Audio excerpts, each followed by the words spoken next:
저는 오늘 요한복음 11장 45절 57절 말씀을 가지고 신앙인가 불신앙인가 하는 제목으로 은혜를 나누겠습니다. 여러분, 저와 여러분은 죽을 때까지 배웁니다. 인생은 저는 그 정의를 너무 좋아해요. 사는 것이요, 살아가는 것이요, 배우는 것이요, 남기는 것이다. 참 멋지죠? 근데 그 중에 인생은 배우는 것이다. 우리가 배우려고 마음을 먹으면요, 모든 사람이 나의 스승이 됩니다. 훌륭한 사람도 스승이 되지만 현찮은 사람도 우리에게 가르치는 교사가 될 수 있지요. 인격적으로 훌륭한 사람, 성공한 사람에게서도 배우지만 실패한 사람, 망가진 사람을 통해서도 우리는 배울 수 있어요. 흔히 말하는 반면교사라 또는 타산지석이라, 이런 얘기 맞는 것 같아요. 오늘 여기 본문에 보니까 이 예수님의 나사로 기적을 보고 두 가지 반응이 나타납니다. 이야, 정말 죽은 자도 살리시는 메시아구나, 그리스도구나, 하나님의 아들이구나 하면서 예수를 믿은 자, 하나님을 더 강력하게 따르는 자가 있었던 반면에 오히려 예수님에 대해서 더 적대감을 가지고 예수님을 죽이려고 하는 사람들 반응이 있어요. 긍정적 반응과 부정적 반응이 아주 극명하게 대조되어서 나타나고 있습니다. 저는 오늘 저와 여러분이 이 본문을 대면해서 우리가 부정적 반응이 아니라 긍정적 반응을 해서, 이 코로나라는 것도 일종의 표적이에요. 뭐 나사로 같은 기적은 아니지만 기적의 목적은 바로 사인이에요. 사인. 하나님의 뜻을 밝히는 것이 기적의 목적이거든요. 그럼 지금 이 코로나 사태라는 것도 일종의 하나님의 사인입니다. 하나님의 표적입니다. 이 가운데서 저와 여러분이 하나님의 뜻을 발견하고 오히려 이 어려운 시기에 더 하나님께 가까이 하는 영적인 축복과 수혜를 누리시기를 주님의 이름으로 축원합니다. 그러면 먼저 긍정적 반응을 한 사람이 있습니다. 기적을 통해 믿음을 가진 자들입니다. 자, 45절에 보니까 마리아에게 와서 예수께서 하신 일, 즉 나사로 살리신 그 일로 유대인이 그를 믿었다. 그 현장을 보고 야, 이분이 그리스도구나, 메시아구나 라고 예수를 믿었다는 것입니다. 제 생각에 나사로 때문에 그 당시 예수 믿는 자가 굉장히 많았을 것 같아요. 3년 동안 전도한 것보다 더 많았지 않았나 하는 생각을 하게 됩니다. 또 유대인들은요, 특별히 이 표적이, 또 기적이 이 믿음에 굉장히 중요한 요소가 되고 있어요. 굉장히 그걸 좋아해요. 그래서 유대인에게는 표적, 헬라인에게는 하나의 지식을, 이제 이것이 그 당시에 모토였던 거예요. 자, 31절 보니까 무리 중에 많은 사람이 예수를 믿고 말하되, 자, 여기 예수를 믿었어요. 왜 믿었느냐? 7장 31절인데 그 이전에도 그리스도께서 오실지라도 그 행하실 표적이 이 사람이 행한 것보다 더 많으리라 그랬어요. 그러니까 예수님이 막 죽은 자 살리고 병든 자 일으키고 오병이어 기적이 나타나고 물이 변하여 포도주가 되고 날 때부터 맹인된 자가 눈을 뜨고, 이런 표적을 보고 사람들이 야, 이게 진짜 메시아가, 그리스도가 오면 이 많은 기적을 행하겠느냐, 이분이 메시아구나 라고 이렇게 믿게 됐다는 거죠. 여러분, 예수님께서는 그 기적을 또 표적을 나타내 보이신 게 뭐 당신 자랑하려고 하신 게 아니거든요. 항상 두 가지였어요. 우리 지난주에 설교의 핵심이죠. 첫째가 하나님께 영광이에요. 따라합시다. 하나님께 영광. 그러니까 하나님께 더 큰 영광 돌리기 위해서.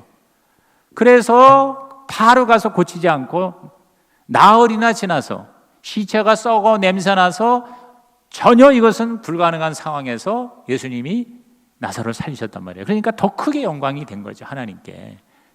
또 두 번째 예수님은 뭐냐면 더 큰 믿음, 즉 우리로 하여금 믿음을 갖게 하려고 예수님은 표적과 기적을 우리에게 보여주셨다는 것이죠.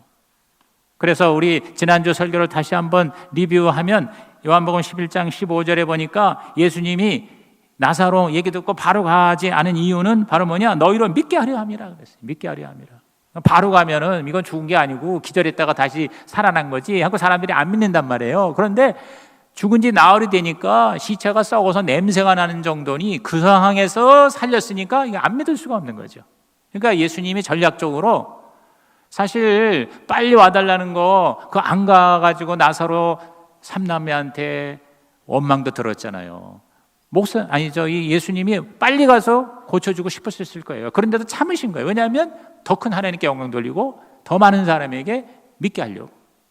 자, 11장 25절 26절에도 예수께서 이르시되 나는 부활이요 생명이니 나를 믿는 자는 죽어도 살고 살아서 나를 믿는 자는 영원히 죽지 아니니 이것을 내가 믿느냐. 여기 믿는 자 믿느냐. 이렇게 한 문장에 믿음이라는 말을 3번이나 강조하시면서 믿음의 중요성을 가르치신 거예요. 또 40절에 보니까 예수께서 이르시되 내 말이 내가 믿으면 하나님의 영광을 보리라 하지 아니하느냐. 믿으면 하나님의 영광, 즉 믿음과 하나님의 영광, 하나님의 영광과 믿음, 항상 예수님의 관심사는, 예수님의 초점은 이 2가지였어요. 또 42절에도 항상 내 말을 들으시는 줄 내가 알았나이다. 그러나 이 말씀 하옵는 것은 들러선 무리를 위함이니 곧 아버지께서 나를 보내신 것을 그들로 믿게 하려 함이니라 그랬어요. 믿게 하려 함이라. 여러분, 항상 주님은 관심이 뭐냐면 하나님께 영광이고 우리 인간의 믿음이에요. 왜? 믿음이 우리에게 엄청난 유익이 있다는 걸 아셨어요. 오늘 저와 여러분도 이 예수님처럼 우리에게 일어나는 어떠한 사건과 상황에 관계없이 우리의 초점, 우리의 방향, 우리의 모든 포커스를 이 하나님의 영광, 그 하나님의 영광이라는 게 뭐냐면 믿음으로 하나님의 때에 하나님의 뜻을 이루는 것이 하나님의 영광이거든요. 항상 예수님처럼 저와 여러분도 무슨 일을 하든지 하나님의 영광이 저와 여러분의 절대 가치, 최대 가치가 되기를 주의 이름으로 축원합니다. 그래서 고린도전서 10장 31절, 이게 너무 유명한 말씀이죠. 암송구절이죠. 다 같이 시작. 그런즉 너희가 먹든지 마시든지 무엇을 하든지 다 하나님의 영광을 위하여 하라. 그래서 For the glory of God, 하나님의 영광을 위하여. 시작. 하나님의 영광을 위하여. 여러분이 그 아주 멋있는 명화 그림들 보면은요, 그 그림에 진짜 예수님을 잘 믿고 하나님께 영광을 돌리는 화가들은 거기다가 하나님의 영광을 위하여, 책을 써도 하나님의 영광을 위하여. 이게 바로 저와 여러분의 삶의 목적이에요. 의미예요. 가치예요. 히브리서 11장 6절에 보니까 믿음이 없이는 하나님을 기쁘시게 하지 못하나니.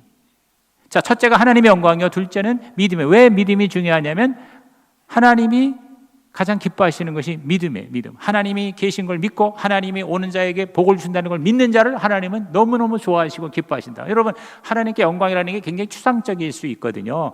아주 쉽게 말하면 하나님을 기쁘시게 하는 게 하나님께 영광 돌리는 거예요. 그럼 하나님을 기쁘시게 하는 길이 뭐냐면 믿음이 하나님을 기쁘시게 한다. 그래서 하나님은 실력 있고 똑똑하고 잘난 자를 찾는 게 아니라 하나님을 의지하는 자, 하나님 없으면 못 사는 자, 하나님을 믿는 자를 하나님은 제일 기뻐하신다. 할렐루야. 오늘 이 자리에 오신 분이 바로 하나님이 기뻐하시는 믿음의 사람이 되시기를 주의 이름으로 축원합니다. 되셨기에 이 자리에 앉아 계신 줄로 믿습니다. 여러분, 저와 여러분이 아무리 놀라운 능력이 있고 기적이 있고 표적이 있어도요, 그걸 통해서 하나님께 영광이 되고 그리고 사람들에게 믿음이 되지 않는다면 사실상 별 볼 일이 없는 겁니다. 의미가 없는 겁니다. 헛것인 것입니다. 역사상 가장 충격적인 기적이잖아요. 죽었다가 사람이 며칠 만에 살아난 기적이잖아요. 그러한 기적이 눈앞에 펼쳐지는데도 그거를 믿지 못하는 사람들이 있었다는 겁니다. 그게 두 번째, 바로 부정적 반응을 하는 사람들이죠. 기적을 통해서 오히려 완악해진 자들입니다. 그들에게 있어서 이 기적은 믿음의 동인이 된 게 아니라 오히려 믿음의 장애물이 되었어요. 그래서 꼭 기적이 있어야 믿겠다? 사실 그렇지 않습니다. 기적과 믿음, 믿음과 기적의 상관관계는 결정적인 것이 아닌 것 같아요. 많은 사람들이 기적을 통해서 하나님을 물론 만납니다. 저희도 우리 아버님이 정말 치명적인 질병에 걸리시고 우리가 다 진짜 죽을 상황에서 하나님이 아버지의 병을 고쳐주셔서 그 기적을 통해서 우리가 하나님의 살아계심을 눈으로 보고 우리 하나님 자녀가 되었거든요. 그런데 꼭 기적이 있다고 해서 믿느냐? 그렇지 않습니다. 수많은 기적을 예수님이 오셔서 보여주셨는데도 불구하고 그렇게 안 믿는 거예요. 그래서 오죽하면 예수님이 뭐라고 했냐면 내가 행한 이 기적을 소돔과 고모라에 가져가서 보여주면 한 건만 했어도 그들이 다 회개하고 돌아왔을 것이다. 이렇게까지 얘기하셨어요. 모세의 출애굽 사건도 보세요. 여러분 얼마나 어마어마한 기적이 있었습니까? 그 출애굽하기 전에 이 10가지 재앙을 통해서 어마어마한 하나님의 충격적인 사건이 기적으로 표적으로 나타났잖아요. 그리고 또 출애굽하고 난 다음에 이건 뭐 말로 다 할 수 없죠. 홍해 바다가 갈라지는 기적을 경험했어요. 광야에서 보니까 막 사막에서 물이 없을 때에 하나님이 역사하셔서 바위를 치니까 물이 쏟아져 나오는데 여러분 뭐 이렇게 쫄쫄쫄 물이 나왔겠어요? 200~300만 명이 마실 물이 나오려면 그냥 마치 그 댐이 터져가지고 그냥 어마어마한 폭포수 같은 물이 터쳐 나와서 이스라엘 백성들이 그걸 먹고 살 수가 있었거든요. 또 뭐예요? 배가 고플 때는 만나. 자고 나면 그냥 밀가루 같은 게 쫙 땅에 떨어져서 그걸로 빵을 구워서 먹었어요. 그 다음에 또 고기 먹고 싶다고 그러니까 메추라기. 그래가지고 또 고기를 먹게 하시고. 여러분 민수기 같은 데 보면은 또 어떤 기적이 있냐면요. 이렇게 옷도 헤어지지가 않았대. 옷도 그냥 한 벌로 40년을 산 거야.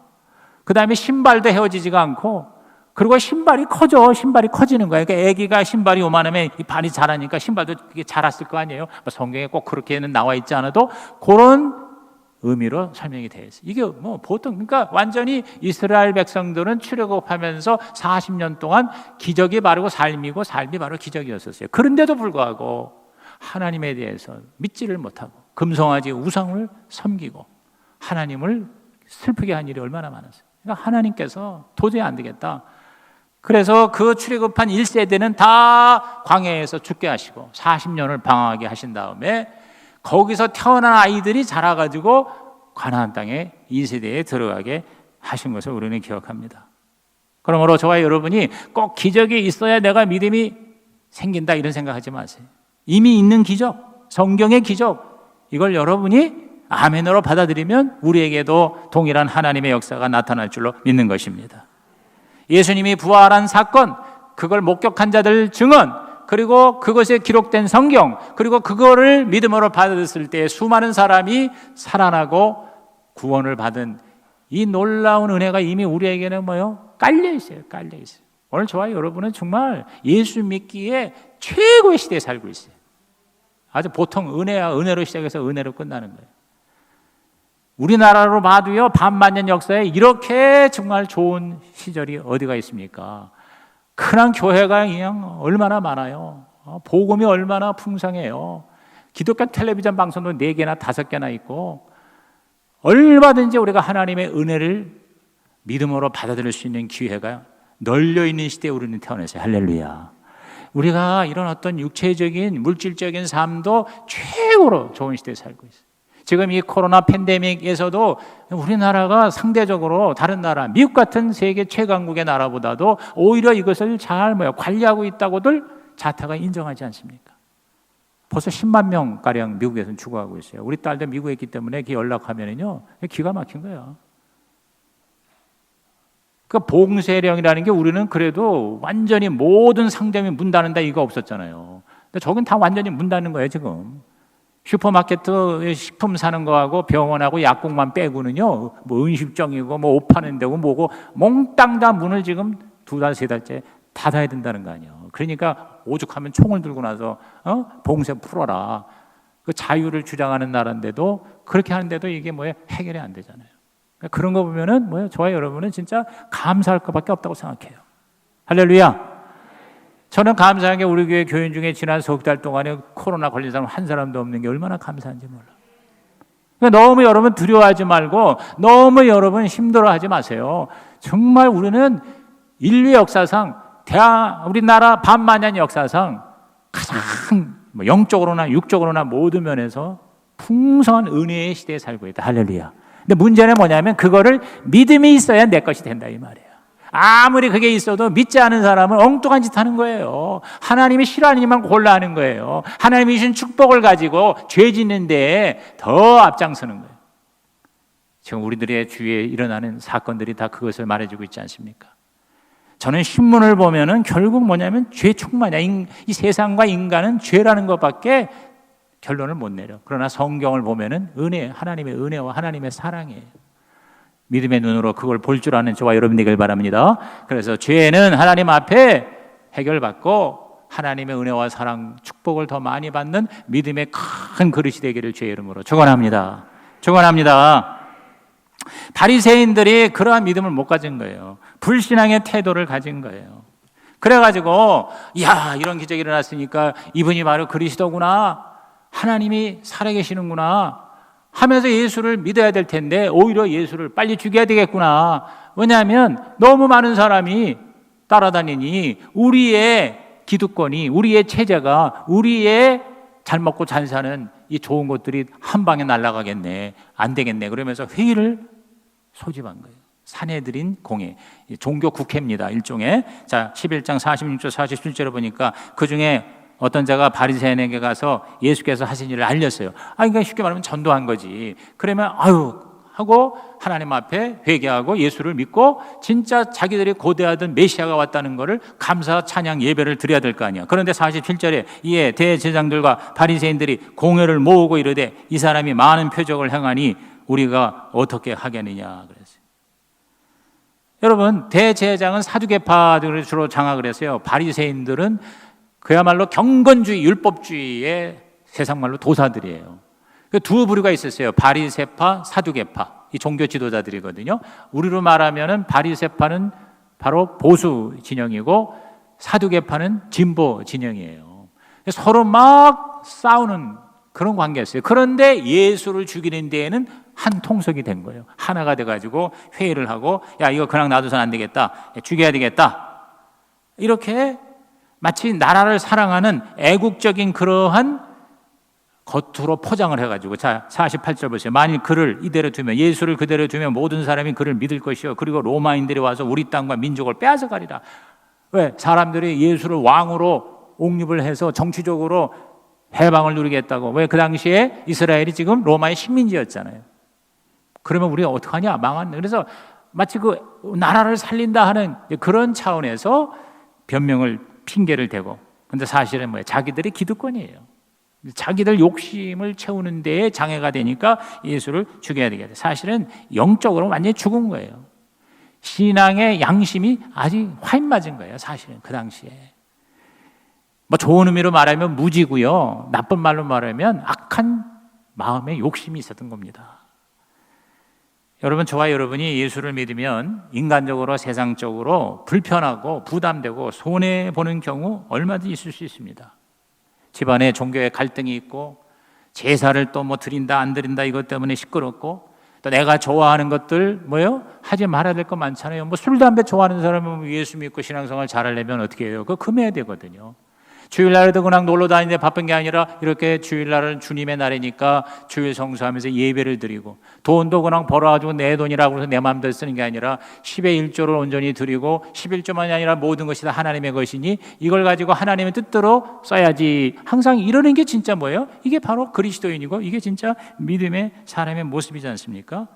이처럼 불편함이 있고 또 여러 가지 손해도 있을 수가 있어요. 그런데 그것 때문에 저와 여러분이 제대로 예수를 안 믿고 주님을 따르지 아니하고 하나님의 말씀에 순종하지 않는다. 그러면 그건 뭐예요? 믿음이 아니라는 거죠. 그건 가짜 믿음이라는 거죠. 이번 이 코로나를 통해서 저와 여러분 한번 자기를 돌아보세요. 내 믿음이 진짜 제대로 된 믿음입니까? 진짜 내가 하나님을 믿는가? 내 안에 진짜 예수님이 계시는가? 그렇다면 여러분이요, 이렇게 여러 가지 제약이 있고 모이지 못하고 그래도 여러분이 더 진짜 하나님께 가까이 가고 진짜 매일 하나님과 만나고 기도하고 그리고 하나님의 말씀이 점점 더 여러분에게 사모되어지고 그리고 이 못 모이는 것에 대해서 정말 안타깝게 생각하고 통탄히 여기고 눈물로 기도하며 대신 회개하며 빨리 우리가 하나님 앞에 모여서 제대로 예배를 드리게 해 주옵소서라고 부르짖고 매달려야 했으리라고 생각합니다. 여러분이 그러한 믿음의 모습이 되기를 주의 이름으로 부탁을 드립니다.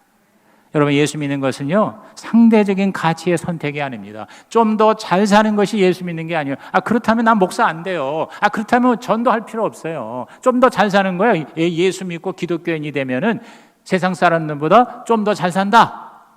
그 정도라면 우리가 예수 믿을 필요가 없습니다. 우리는요, 그런 상대적인 가치가 아니라 여러분, 생사의 문제입니다. 생사의 문제. 절대적인 가치입니다. 그러나 육체적인 죽음 정도가 아니에요. 세컨드 데스, 둘째 사망이라고 그랬습니다. 지옥에 가는 둘째 사망을 피하고 우리는 영원한 하늘나라 천국을 가기 위해서 예수를 믿는 거예요. 동의하시면 아멘 하시기 바랍니다. 이 세상에서 좀 힘들고 손해나고 못 살고 다른 사람이 조롱하고 지금도요, 심지어 아주 노골적으로 교회 가지 말라고 직장에서 교회 나가는 사람들 레포트 쓰게 하는 그런 이상한 회사가 있다고 그러더라고. 교회 가는 것이 마치 무슨 뭐 잘못하고 있는 양, 마치 교회가 무슨 바이러스의 온상인 양. 여러분, 이게 사탄의 공격일 수가 있고 우리의 유혹일 수가 있어요. 여기서 저와 여러분이 여러분 자신을 지키는 자가 되기를 주의 이름으로 축원합니다. 우리에게는 정말 사느냐 죽느냐의 절대적인 선택이에요. 그렇다면 어떻게 해요? 감수해야죠. 감수해야 돼요. 나한테 좀 손해가 나, 나한테 이 바리새의 입장에서 기득권에 좀 데미지가 왔어, 좀 손해가 났어, 문제가 될 수 있어, 우리가 좀 흔들릴 수 있어. 여러분, 그래도 제대로 눈이 떠 있다면, 진짜 진리를 믿는 자라면 어떻게 해야 돼요? 그걸 내가 포기하면서 믿어야 돼요. 지금 우리 그런 테스트예요. 너무너무 편하게 너무너무 내 마음대로 예수 믿다가 지금 하나님이 진짜 예수 믿게 하는 하나님의 더 은혜로운 영적인 축복의 기회가 될 줄로 믿는 것입니다. 오늘 여러분, 여기서 여러분이 패스하고 합격하기를 주의 이름으로 축복합니다. 여기 가야바의 무서운 음모 보세요. 가야바가 당시 대제사장이었습니다. 49절 이하 그 중에 한 사람, 그 해의 대제사장인 가야바가 말하되 너희가 아무것도 알지 못하는도다. 굉장히 아는 척하죠. 그러면서 50절에 한 사람이 백성을 위하여 죽어서 온 민족이 망하지 않게 되는 것이 너희에게 유익한 줄을 생각하지 아니하는도다. 굉장히 정치적으로요, 굉장히 아주 유식하게 얘기합니다. 한 사람이 죽으면 저런 사람이 죽어야 우리 민족이 산다. 괜히 이거 말이야 잘못 빼는 거 로마에 잘못 뺐다가 우리 망하기 쉽다. 그러니까 뭐예요? 하나 죽으면 우리가 다 산다. 뭐 이런 식으로 얘기를 하는 거예요. 정치적인 술수죠. 그렇죠? 애국적인 발언 같지만 사실 뭐예요? 굉장히 악한 모략군의 음모였던 거예요. 동기를 하나님이 보시면 기가 막힌 거죠. 그러나 여러분, 하나님은 참 신비로운 하나님이세요.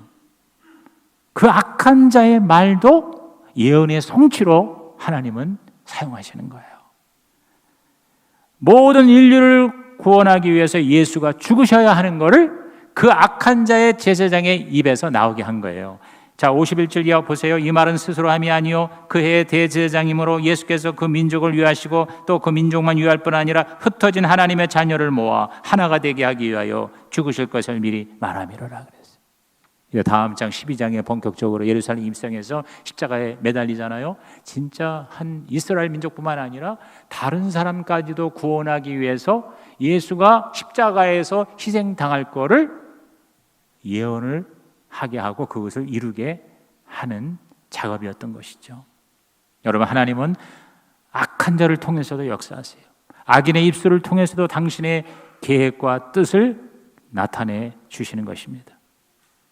저와 여러분이 하나님의 뜻을 구할 때에 혹시 현찮은 이 부패한 대제장을 통해서도 하나님의 뜻을 발견하듯이 여러분이 여러분의 지도자의 입술에서 나오는 말씀이 올바른 말씀이면 그 지도자가 어떤 상태, 어떤 삶을 사는지에 관계없이 여러분 그 하나님의 뜻을, 하나님의 음성을 듣는 지혜가 있기를 주의 이름으로 축원합니다.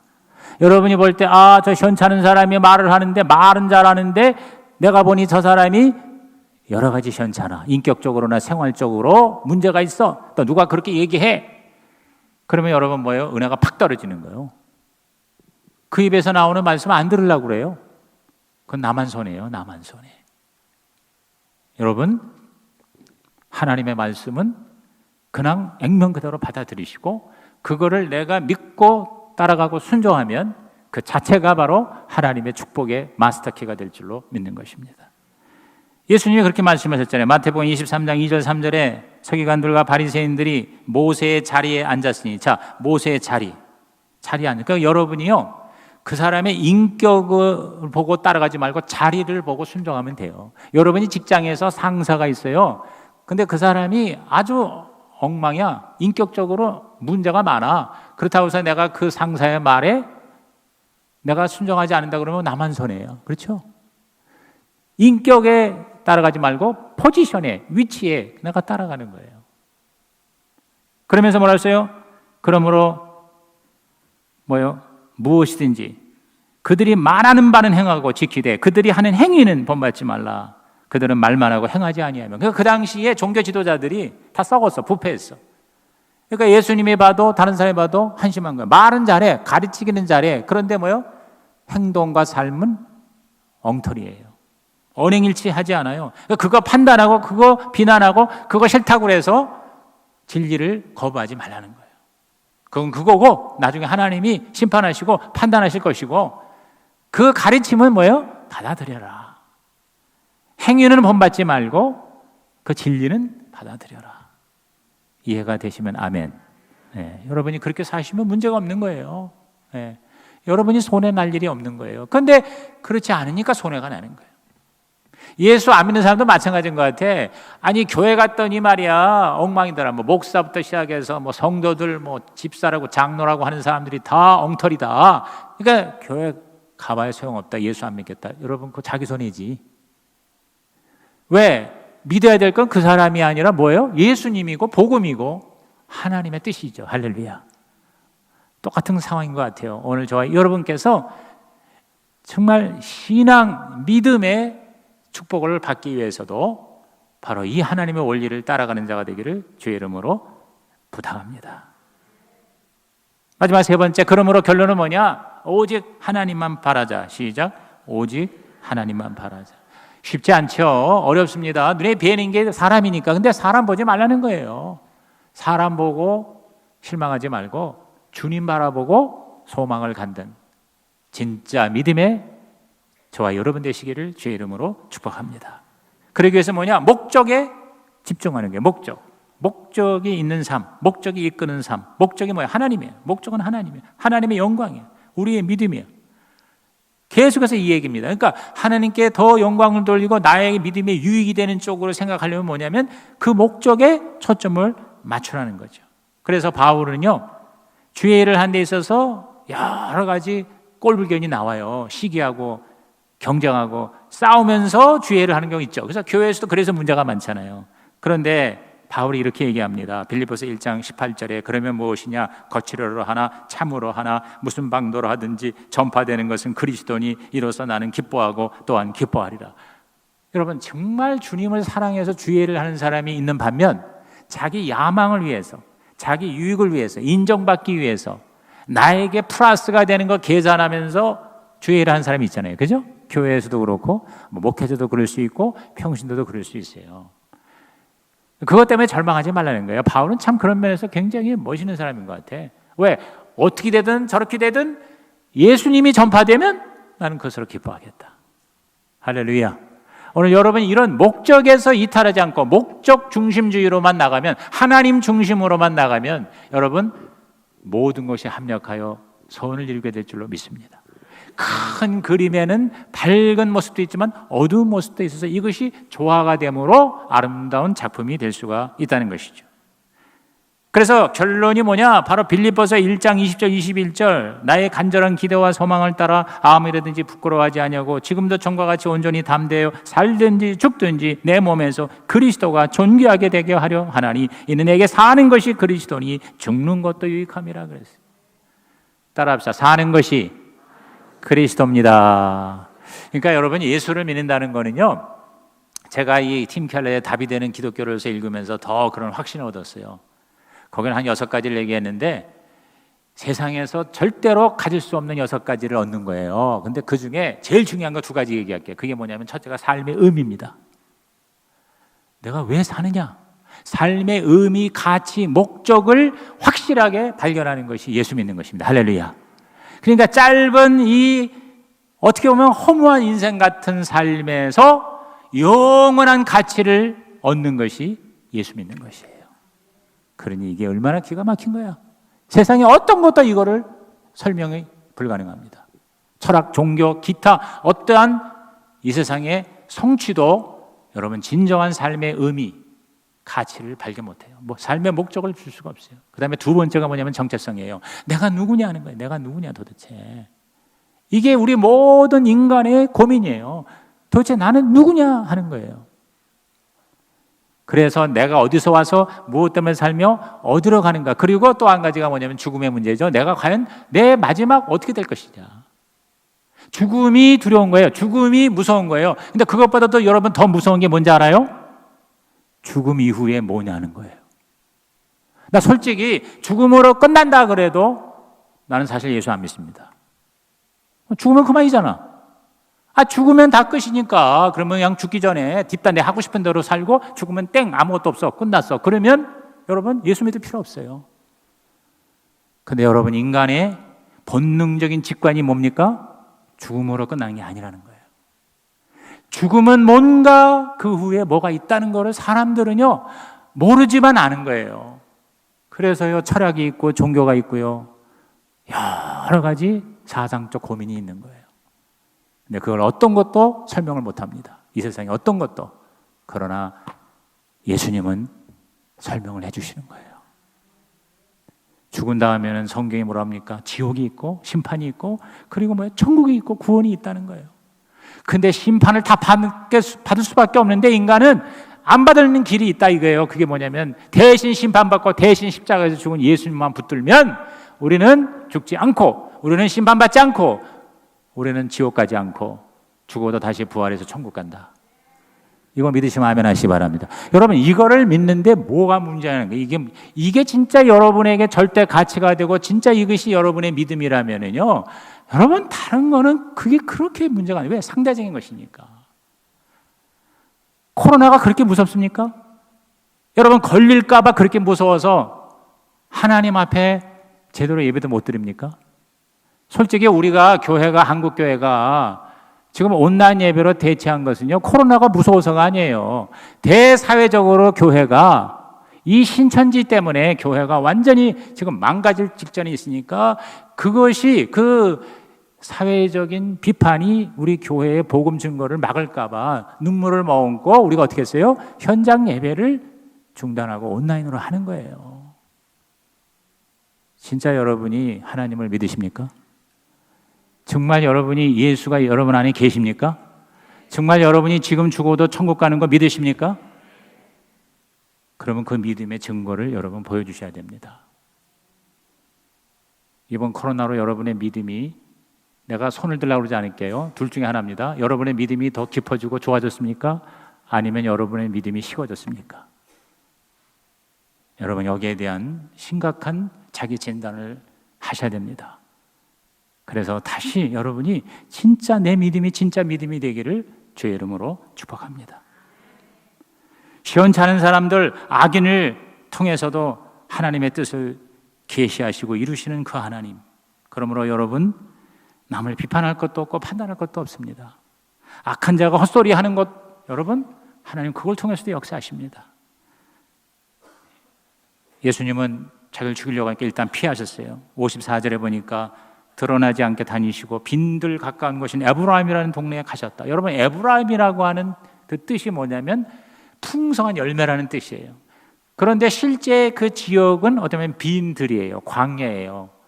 풍성한 열매가 불가능한 땅이에요. 그곳에 예수님이 마지막으로 죽으시기 마지막으로 그곳에 가셨다는 것은 무엇을 의미합니까? 상징적인 메시지입니다. 바로 빈들을 풍성한 하나님의 열매로 축복으로 바꾸신다는 거예요. 죽은 자를 살리시는 거예요. 없는 것을 있게 하시는 거예요. 모자라고 부족한 것을 넘치게 하시는 예수 그리스도이신 것입니다. 여러분이 그 주님으로 여러분의 삶이 어떠한 상황이든 간에 에브라임이 되시기를 주의 이름으로 축원합니다. 그래서 12장 넘어가면서 이제 뭐예요? 일어나는 거예요. 예수님이 예루살렘 입성으로 십자가에서 죽으심으로 완전히 주님의 뜻이 이루어지는 거예요. 여러분 이 바리새인들, 이 지도자들이 그렇게 두려워 떨었잖아요. 그 두려움이 임한 거예요. 여러분 두려움도 믿음이에요. 부정적인 믿음이에요. 그래서 예수가 돌아가신 지 40년은 AD 70년에 로마의 디도 타이터스, 이게 나중에 황제가 됩니다. 디도 장군이 어마어마한 병력을 끌고 와서 이 팔레스타인 예루살렘을 초토화시킵니다. 돌 위에 돌 하나 남기지 않고 성전을 다 때려부시고 수많은 사람을 죽이고 완전히 폐허로 만들어서 이스라엘이라는 민족과 나라가 완전히 사라지게 만들어요. 그래서 2000년 동안 이스라엘은 나라가 없었습니다. 1950년대에 가까스로 날아 세웠잖아요. 네, 여러분, 두려움도 일종의 믿음이에요. 하나님 우리에게 주는 두려움이 아니라 사랑과 능력과 절제하는 믿음의 마음인 줄로 믿는 것입니다. 오늘 저와 여러분이 결단하시기 바랍니다. 내 생각이냐 하나님의 생각이냐, 믿음이냐 아니면 불신앙이냐, 하나님의 말씀이냐 세상의 지혜냐, 하나님 중심이냐 인간 중심 나 중심이냐.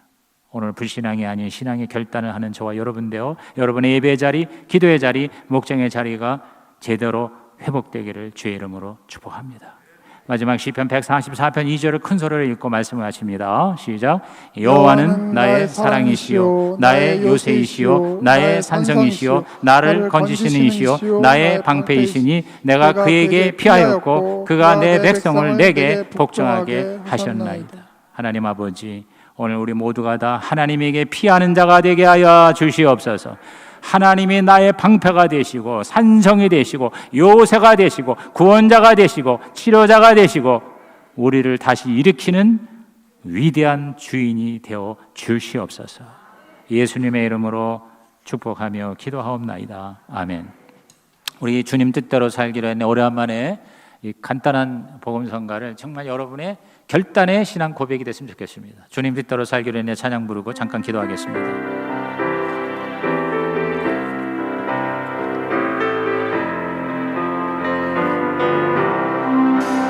주님 뜻대로 살기로 해 주님 뜻대로 살기로 했네 주님 뜻대로 살기로 했네 뒤돌아서 난 인생의 사람 이 세상 사람 날 몰라줘 이 세상 사람 날 몰라줘 이 세상 사람 날 몰라줘 뒤돌아서 세상 등지고 세상 등지고 십자가 보내 세상 등지고 십자가 보내 세상 등지고 십자가 보내 뒤돌아서 우리 이 시간을 예배와 이 말씀을 통해서 저와 여러분이 불신앙이 아니라 신앙의